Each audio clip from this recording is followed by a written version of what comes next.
Vamos falar do Enem? Sejam muito bem-vindos a mais um vídeo, a mais uma explicação. E hoje, para a gente poder entender um pouquinho mais a parte de literatura do Enem, eu vou aqui olhar com vocês, então, a questão número 12 do caderno azul do Enem de 2023. Lembrando, mais uma vez, que nem sempre a gente vai ter as mesmas questões numeradas quando a gente fala de um Enem para o outro. Então, do mesmo ano, você pode encontrar também essas questões em números diferentes, mas a pergunta continua a mesma, as alternativas mudam um pouquinho de ordem. Então vamos olhar. Aqui a gente tem um texto relativamente longo, então a estratégia sempre vai ser de quem a gente vê.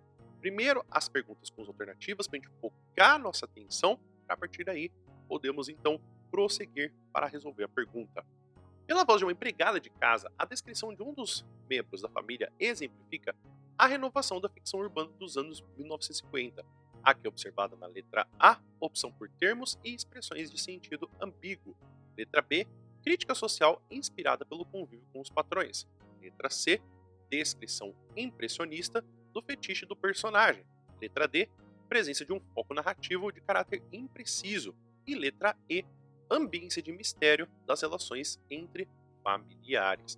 Então, se a gente pode perceber, temos aqui, em sua grande maioria, ou um foco social pessoal, ou se não, do que a gente tem dessa relação do que temos do foco narrativo. Então, a letra A é o que menos vai ter como possibilidade de resposta, porque a gente vê que as outras alternativas meio que se conversam mais entre si do que sim. Mas, mais uma vez, isso não é um critério que vai fazer com que só a gente olhar as respostas, faz com que a gente responda a pergunta completamente.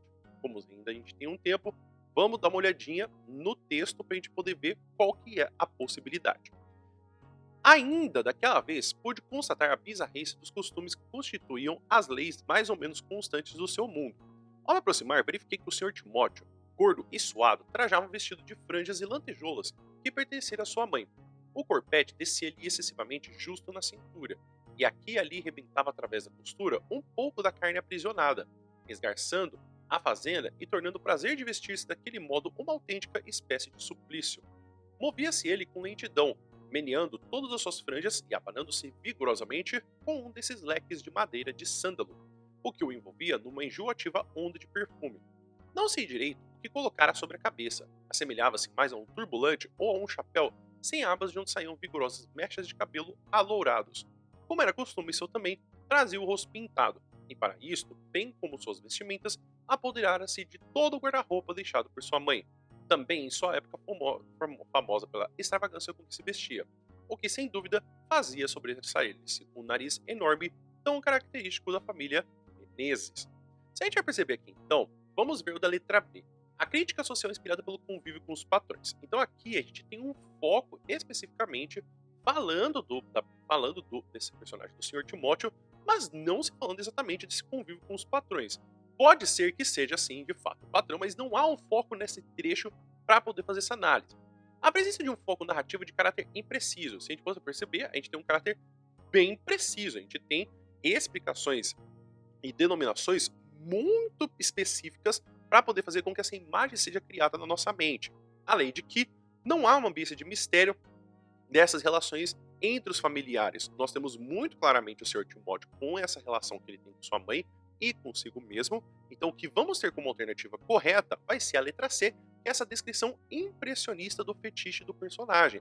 Ou seja, dessa parte que temos da impressão, não só como parte da vanguarda que temos europeia, dessa arte do que se tira do academicismo, ou seja, do que se faz com que a gente tenha precisões, do que a gente tenha dessas nuances, da diferença sendo destacada, mas sempre colocando uma imagem com muitas informações para que a gente tenha uma boa e clara imagem de uma coisa só, mas inclusive dessas impressões levadas como o próprio narrador do que ele acha dessa personagem.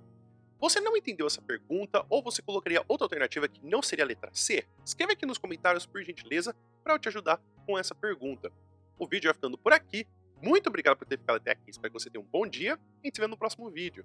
Até mais!